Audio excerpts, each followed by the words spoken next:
Magkwento ka naman mga tayo.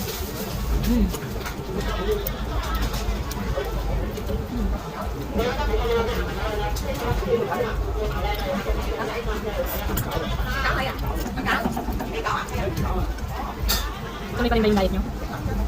Nati Christina? Hindi pa kain naman kami. Pero ano lang, once a day lang kami nag-rice. Sa tanghali. Either tanghali or gabi. Kung nagtanghali kami, hindi kami mag-rice sa gabi. Ganun lang. Ulam na lang.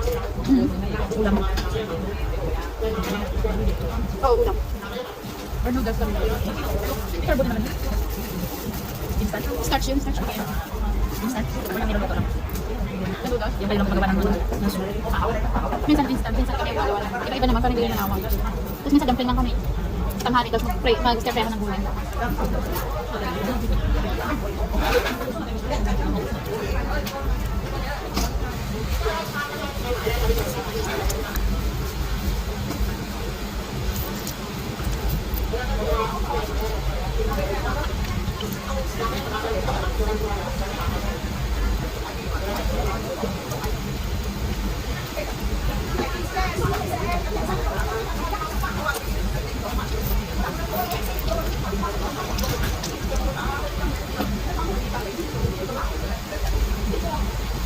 Ano sa'yo lugas dito? Nagkakulit yun, no? Sarap dito, no? Oo.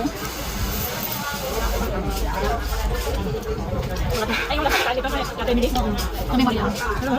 Memory. Hindi pa rin ako kayo. Nakatapos ako.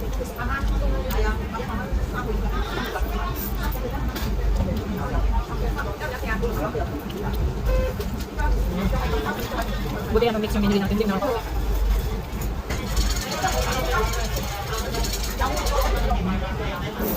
Hindi ko na milk tea nilagyan mo. Milk tea. Parang sarap din. Pwede na. Paborito ko yan. Ngayon ang buli yung nilabi. Kapag din bumili ako. Diet pa na. Ano masarap nilagyan mo? Ano? Same na lahat. Hindi naman. Milk tea nilang sarap. Mas masarap kasi mga milk tea dito. Kasi pure. Dito sa Pilipinas na powder. Dito kasi puro.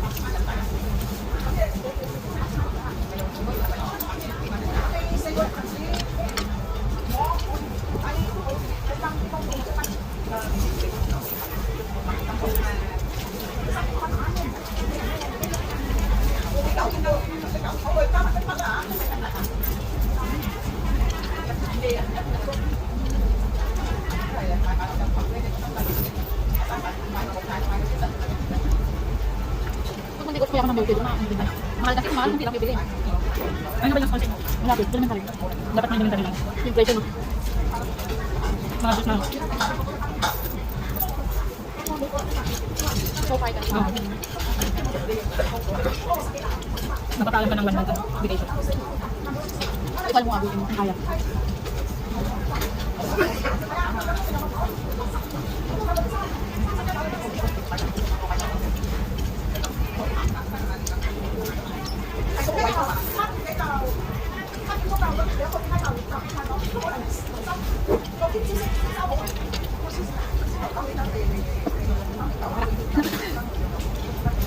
Ito yung wala sa Pinas. Hindi ko inis pag ano wala na. Ano to? Nawa. Ito mo ko.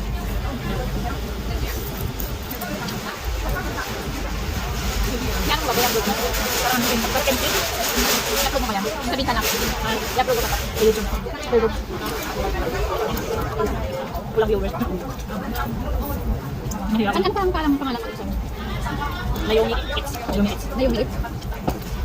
Ito kasi kita mo dyan search. Hindi ako yan sa Facebook. Yan.